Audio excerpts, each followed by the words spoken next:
Hello, guys. Welcome back to TFD. All right, folks. I'm glad to be here with y'all today. But before we go any further, I need everyone to pause for a second. Bow your heads, close your eyes, and send a little prayer up for Asia Wilson. Because what she went through this weekend, that was serious. She reportedly had a close, terrifying encounter with a Caitlin Clark fan, and somehow, some way, she made it out alive. No scratches, no bruises, no emotional damage on the surface. I don't know how she kept her composure.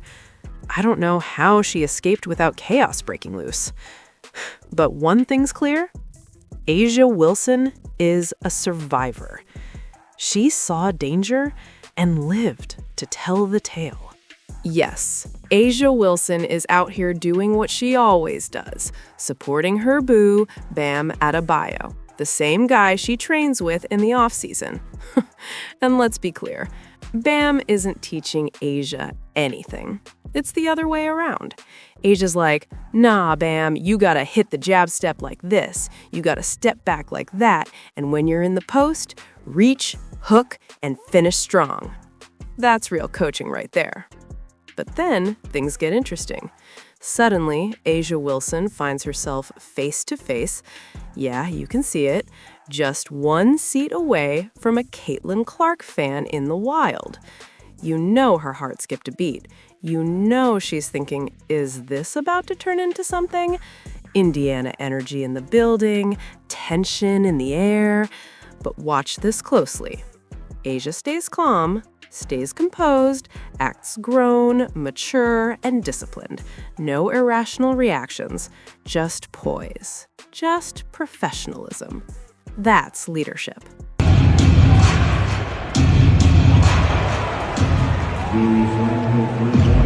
Now, the funniest part of this whole situation, and I'm sure it's just a coincidence, is the timing. The moment Asia Wilson starts turning her head, the kid immediately turns his head the opposite way, like he's pretending to be locked into his phone, scrolling in the peripherals, then catches Asia moving and goes, oh, what's happening over there? The synchronization is hilarious. You can't script that any better. It's one of those blink and you miss it moments that makes the whole clip gold. But jokes aside, salute to Asia Wilson. Real talk. She stayed composed, didn't react, didn't feed into anything, and kept it classy the entire time.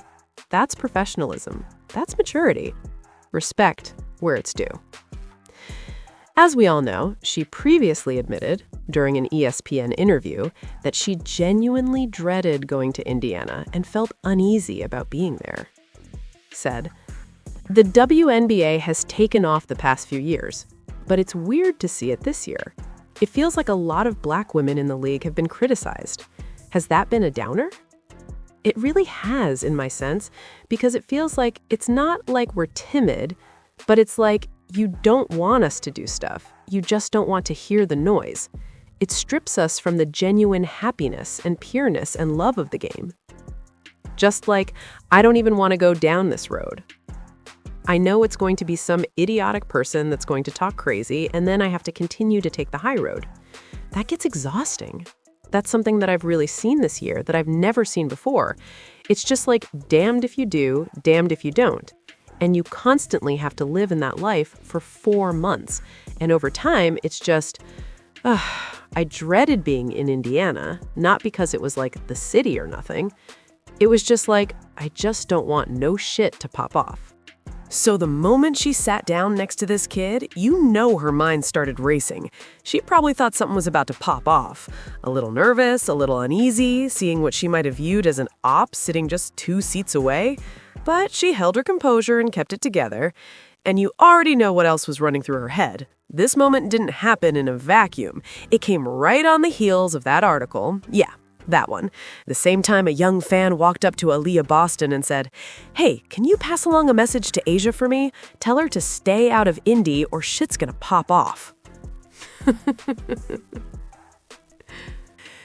Her blood was boiling. No matter what Black women do, it feels like they're still pushed aside and swept under the rug. That's why it frustrates her when people say it's not about race, because to her, it absolutely is. In her mind, she's thinking, why is this guy wearing a Caitlin Clark jersey and not mine? Why a CC jersey and not an Aja Wilson jersey? Of course it feels racial to her. He probably doesn't even think it's about race, but subconsciously, that's exactly what it is. He may not say it out loud, but the choice feels intentional. Inside, Aja is heated. And honestly, if you zoom in close enough, you might even see steam coming out of her ears. Let's see these reactions. Here said, bet she loved that Clark jersey right next to her. Love that she is sitting next to someone wearing a Clark jersey. Fans everywhere. Well, I look at this story like this.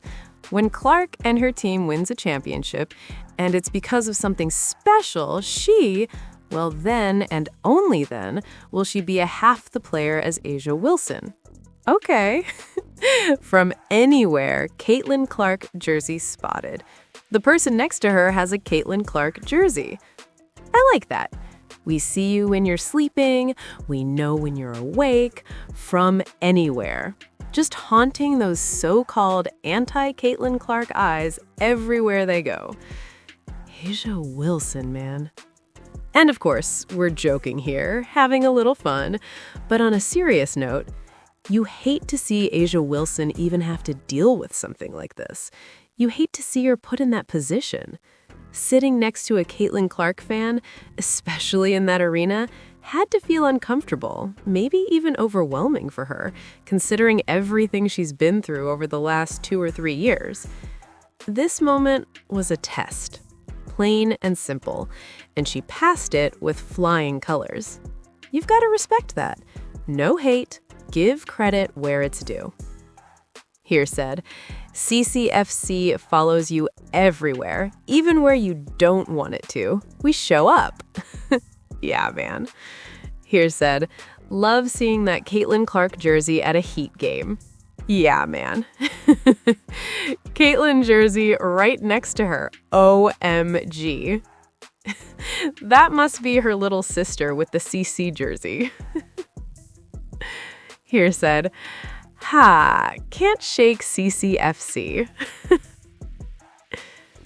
Here said, she about to lose her mind. She wondering why nobody wears my jersey. More like, who's that sitting next to the person wearing the CC jersey, lol? CC will haunt you from anywhere, lol. Here said, I bet she asked for the person wearing the CC jersey to be removed, afraid something would pop off. Imagine that for a second. Just imagine sitting right beside hardcore CC fans. I get the reaction, and honestly, that's a fair point. Think about it. You're the face of the WNBA. You walk into an arena, NBA or WNBA, it's still basketball. Your jersey should be everywhere. It should be in the stands, in the crowd, all over the building. And the very first jersey you notice, not just notice, but sitting right next to you, is a CC22 jersey. Man, you hate to see it. You really do. The optics alone are wild. It puts things into perspective and sparks a real conversation about visibility, recognition, and respect. But that's just my take. Let me know what you think in the comments. Appreciate all the support. Make sure you like the video and subscribe to the channel.